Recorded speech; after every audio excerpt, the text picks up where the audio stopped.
ഭക്തിയാൽ ജ്വാലകളെല്ലാം സന്തതം പ്രഭ തൂകുന്നു.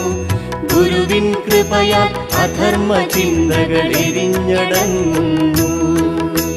ദ്വൈതഭാവങ്ങൾ തീർത്തൻ ജീവൻ നിന്നിൽ ലയിപ്പിക്കൂ. ചിന്മയരൂപ ദർശന ഭാഗ്യം സുതരാം ഞങ്ങൾ കേകിടൂ. സായിനാഥ ദേവാലയങ്ങൾ പ്രഭാത ആരതി ചെയ്യുന്നു. നിൻ ചിന്മയരൂപ ദർശന ഭാഗ്യം സുതരാം ഞങ്ങൾ കേകിടൂ. പ്രപഞ്ചമഖിലം മമ ഹൃത്തതിലും തവ ചൈതന്യം നിറയുന്നു. ദത്തസ്വരൂപനായി സായി ഷിർദിയിലും വാണിടുന്നു. ഭക്താനുഗ്രഹദായകനായി സർവവ്യാപിയായി വാഴുന്നു. ഷിർദി സായി